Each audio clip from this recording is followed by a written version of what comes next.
सुप्रभात। हम पढ़ रहे थे गद्य खंड के पाठ संख्या 13 जिसका नाम था अमर शहीद, जो कि लिखा लक्ष्मी नारायण रंगा जी ने। उसका हम भाग 1 पढ़ चुके हैं। अब हम पढ़ रहे हैं भाग 2। वहां तक आगे बताया गया कि किस प्रकार से उन पर अत्याचार किया जाता है। किस पर? सागरमल गोपा पर। तो आगे देखते हैं हम। गुमान जाते जाते मेरी जरूरत पड़े तो बुला ले। जेलर जरूर और हाँ। गुमान सिंह जाते जाते रुक जाता है। थोड़ा ठंडा पानी भिजवा दीजिए। गुमान जाते हुए ठीक। जेलर सागरमल की हथकड़ी खोलकर उसे सीधा करता है, उसकी नब्ज देखता है। एक सिपाही ग्लास और लोटे में पानी लाता है।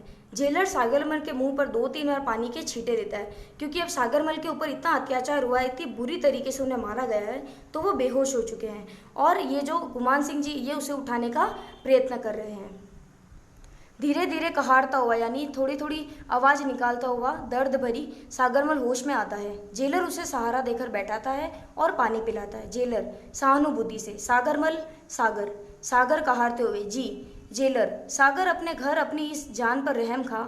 अपने पर और अपनी जान पर रहम खा। तेरी ये हालत मुझसे देखी नहीं जाती। कौन बोल रहा है? जेलर बोल रहे हैं। ओह, क्या दशा हो गई है तेरी। यानी वो पूरी तरीके से बोलना चाह रहे हैं कि तू किसी भी प्रकार से इस अत्याचार को सहन मत कर और जवाहर सिंह जी की बात को मान ले। सागर धन्यवाद जेलर साहब, पर स्वतंत्रता के दीवानों को सहानुभूति की भीख नहीं चाहिए। जेलर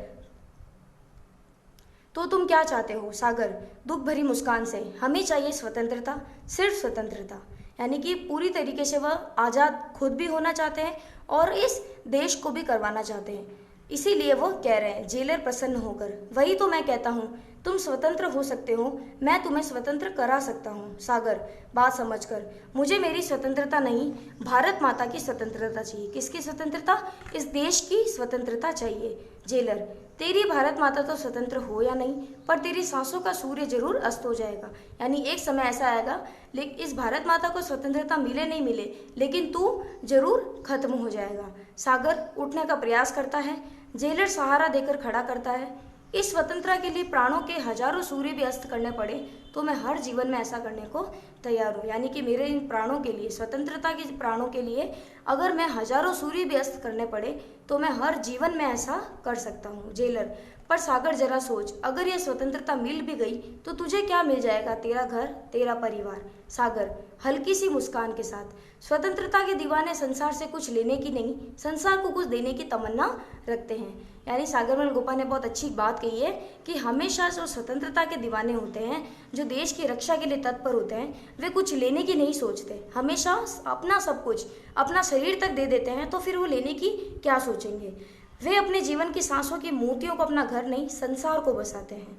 जेलर वो तो ठीक है सागर, पर मान लो तुमने जीवन भर संघर्ष किया, फिर भी स्वतंत्रता नहीं मिली तो? सागर तो क्या हो जाएगा? हम तो यह मानकर चलते हैं कि स्वतंत्रता का संग्राम एक लंबा सफर है, हम तो बस प्राणों की मशाल जलाकर उस पर चलना जानते हैं। कितना चल पाएंगे, कितना बढ़ पाएंगे, कौन जानता है। जेलर और चलते चलते जिंदगी के कदम थम गए तो? सागर यह तो मशाल हम किसी और के हाथों में सौंपकर मोती की गोद में सिर रखकर आराम से सो जाएंगे। जैसे ही कह रहे सागरमल कि जिस प्रकार मैं अभी देश की स्वतंत्रता के लिए तत्पर हूँ, अपने प्राणों को न्यौछावर कर देना चाहता हूँ। अगर मेरे प्राण बलि हो जाता हूँ, मैं इस देश के लिए, मेरे प्राण न्यौछावर हो जाते हैं, तो मैं ये जो किसी और के हाथों में पकड़ा दूंगा, इस देश को रक्षा करने की ये मशाल। जेलर पर सागर, जब तक जान है तब तक जहान है। क्या तुझे विश्वास है कि इन तेज तूफानों में तुम्हारी यह मशाल जलती रह सकेगी? सागर वह मशाल ही क्या जेलर साहब जो तूफानों में बुझ जाए।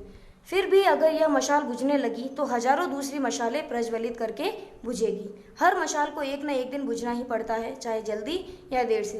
फिर बुझने का क्या डर। यानी अब ये कहावत इसके अंदर मुझे याद आ रही है कि अगर ओखली में सिर डाल दिया है तो मूसल से क्या डरना, और इसी में ये बात बताना चाह रहे हैं। जेलर पर सागर उस स्वतंत्रता से क्या फायदा जो मौत के बाद मिले? सागर बीच में बात काट कर, स्वतंत्रता सेनानी आम का बाग लगाता है जेलर साहब, वह जानता है इस आम का अमृत उसे नहीं मिलेगा। वह अपने प्राण बोकर, खून पसीने से सींच कर यह अमृत फल आने वाली पीढ़ियों के लिए उगाता है। इसी प्रकार सागरमल कह रहे हैं कि जिस प्रकार हम आम का एक बाग लगाते हैं, उसे सींच कर बड़ा करते हैं, लेकिन हम उस आम का रस हम नहीं पी पाते हैं। इसी प्रकार मैं भी इस देश के लिए अपने प्राण बलि कर दूंगा, लेकिन मेरे जाते हुए पीछे मैं हजारों ऐसे और बलि भारत माता की रक्षा करने वालों को तैयार करके जाऊंगा। स्वतंत्रता संग्राम भी इसी भावना से लड़ा जा रहा है। भागीरथ गंगा खुद के लिए नहीं लाया था, युगों युगों तक लोग उस भागीरथी से अपने तन मन की प्यास बुझाते रहेंगे। जेलर, गंगा लाने पर भागीरथ का नाम तो अमर हो गया, पर तेरा नाम इस अंधेरी काल कोठरी में घुट घुट कर ही मिट जाएगा। सागर, नींव का पत्थर कब कहता है जेलर साहब कि मेरी कहानी बनो। अब सागर बहुत अच्छे अच्छे उदाहरण देकर बताना चाह रहे हैं कि एक सैनिक जो है वो देश की रक्षा के लिए क्या क्या कर सकता है। तो बोल रहा है कि नींव का पत्थर कब कहता है कि जेलर साहब मेरी कहानी बने। उस पर खड़ा भवन ही उसकी जीवंत कहानी होता है। यानी कि हम कभी नींव की तारीफ नहीं करते हैं, कभी नींव क्या नहीं पूछते। जब वो भवन खड़ा हो जाता है तो उस भवन को आलीशान कहते हैं कि कितना सुंदर भवन है, जबकि ये नहीं कहते कि ये सुंदर भवन नींव के कारण ही खड़ा हुआ है। अंधेरे में गलकर भी वह अजर अमर है, चाहे उसका स्वयं का अस्तित्व उजागर ना हो। इसीलिए नींव के पत्थर का महत्व हर कीर्ति स्तंभ से बढ़कर ही होता है। जेलर, फिर भी हर काम करने वाला नाम तो चाहता ही है। सागर, हल्की हंसी। जेलर साहब, बसंत लाने के लिए झड़ने वाले पत्ते कब कहते हैं कि कोई उनके यशो गीत गाए। वे तो चुपचाप झड़ जाते हैं और चुपचाप धरती की गोद में खाद बनकर समा जाते हैं। सागरमल कह रहा है कि जेलर साहब, बसंत लाने के लिए जो ये पतझड़ का मौसम आता है, जब पत्ते पूरी तरीके से पीले हो जाते हैं, पूरे झरझर अवस्था में होते हैं और झड़ जाते हैं, तो वो झड़ने वाले पत्ते कब कहते हैं कि उनके यशो गीत गाए जाए। कोई नहीं कहता झड़े हुए पत्तों को कि फिर से उठा लिया जाए, उनकी किसी प्रकार की कोई कद्र नहीं होती। कद्र होती है तो बसंत ऋतु में नए पत्ते आने वालों की, तो वे चुपचाप झड़ जाते हैं और चुपचाप धरती की गोद में खाद बनकर समा जाते हैं और उनके स्थान पर उगाते हैं नए नए हरे हरे पत्ते। जेलर, फिर भी सागर, मनुष्य का जीवन 84 लाख योनियों में भटकने के बाद भी मुश्किल से मिलता है, उसे यूं नष्ट करना बिना किसी फल की आशा के। सागर, यज्ञ में आहुति देने वाला यह नहीं देखता कि जेलर साहब उसकी आहुति से कौन सा लपट उठती है, उठती भी है या नहीं। वह तो बस आहुति देना ही अपना धर्म समझता है। आहुति यानी जो हवन की सामग्री में यूज़ करने जो सामग्री होती है, जो हवन करते वक्त इस्तेमाल की जाती है, उसे हम आहुति कहते हैं। जेलर, पर तुम्हारी एक आहुति से यज्ञ की कौन सी पूर्णाहुति हो जाएगी। सागर, जेलर साहब, जैसे एक बीज गलकर ही सैकड़ों बीज पैदा करता है, एक लौ जलकर ही हजारों दीप जला सकती है, एक लहर उठकर ही हजारों लहर उठा सकती है, वैसे ही एक शहीद भी अपने प्राणों के बीज बोकर शहीदों की अमर फसल उगा सकता है। मेरे प्राणों की आहुति चाहे पूर्णाहुति हो न बने, पर यज्ञ को प्रज्वलित तो रखेगी ही मेरे प्राणों का दीप। जेलर, पर सागर, तुम्हारे प्राणों का दीप बुझा दिया जाएगा और उसकी रोशनी की एक किरण तक को इस कोठरी से बाहर नहीं फैलने दिया जाएगा। यानी कि तुम्हारे इस प्राणों के दीप को बुझा भी दिया जाएगा और तुम्हारी रोशनी की किरण को हम इस जेल से बाहर नहीं जाने देंगे।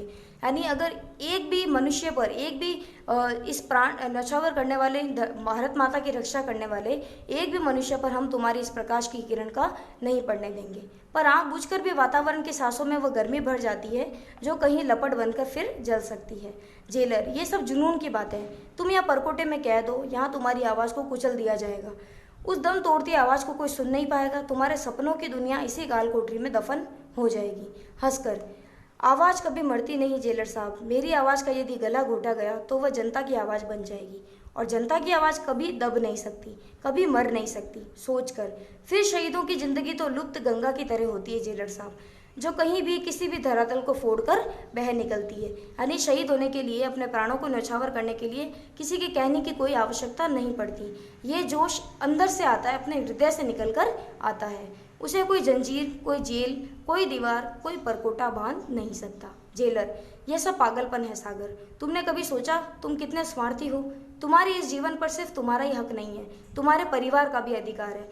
जानते हो तुम्हारे बूढ़े पिता तुम्हारे लिए तरस तरस कर मर गए, दिन रात गोपा गोपा की रट लगाते हुए, तुम्हें पुकारते पुकारते तुम्हारी बीमार बूढ़ी माँ के प्राण पखेरु न जाने कब उड़ गए। तुम्हारे भाई कितने दुखी है, सूनी गोद वाली तुम्हारी पत्नी दिन रात कितनी रोती है। क्या तुम्हें इन सब पर दया नहीं आती। अब वो उसके परिवार के बारे में बता रहा है। जेलर साहब थोड़ा दुखी होकर, मैं एक आंख से इन्हें देखता हूँ तो दूसरी आंख में देश की दुखी जनता को देखता हूँ, एक कान से इनकी पुकारें सुनता हूँ। जेलर साहब, मातृभूमि मेरी माँ की माँ है, देश मेरे पिता का पिता है, मेरे देशवासी मेरे परिजनों से बढ़कर है। यदि मेरे घर वालों ने दुख आंसू भारत माता के होठों पर सुख स्वतंत्रता की मुस्कान रचा सके तो मैं अपने परिवार की हर करा हर आंसू सह सकने को तैयार हूँ। जेलर, देखो मेरी बात सुनो, व्यर्थ प्राण गंवाने से कोई फायदा नहीं। महारावल जवाहर सिंह जी कोई पराये नहीं, अपने ही अन्नदाता है। उनको पिता समझकर माफ़ी मांग लो। कुल मिलाकर इनमें जवाहर सिंह जी से माफ़ी मांगने की बात ही कही गई है। सागर चिल्लाकर, कभी नहीं, उन खूनी दरिंदे से माफ़ी जिसने जैसलमेर की सारी जनता के भविष्य को अंधेरे से ढक रखा है, जिसने कानून और अदालत को काली कठपुतली बनाकर रखा है, जो चोर, डाकू और खूनियों के बलबूते पर राज्य चला रहा है, उससे माफ़ी धत कभी नहीं। यानी ऐसे जो देश में अपराध करने वाले, अत्याचार करने वाले, इससे मैं माफ़ी कभी नहीं मांगूंगा। जेलर, तो वह तुझे मार डालेंगे, उसका कानून, उसका दंड तेरे इस घमंड को चूर चूर कर देगा। तुम्हारे सागर, कानून और दंड के काले हाथ फूल को डाली से नोचकर मसल सकते हैं जेलर साहब, पर उसकी महक नष्ट नहीं कर सकते। महक तो हवाओं की धरोहर होती है जो फैले बिना नहीं रहती। वे मेरे तन को दबा सकते हैं, मेरे मन को नहीं। मुझे मार सकते हैं, मेरी भावना को नहीं, मेरी आत्मा को भी नहीं मार सकते। जेलर, देख मैं तुझे समझाता हूँ, तू मान जा, नहीं तो ये तेरी बोटी बोटी नोच लेंगे, तुझे ये ऐसी यातनाएं देंगी कि पत्थर का कलेजा भी दहल जाएगा। यानी कि इस प्रकार से तुझे मौत के पैगाम तक लेके जाएंगे कि तुझे एहसास तक भी पता नहीं चलेगा। सागर साहस से, ये दुख और यातनाएं स्वतंत्रता की आग में घी सींचने का काम करेगी। जेलर साहब, जितना इस तन को सताया जाएगा उतना ही प्राणों की लौ और तेज होगी।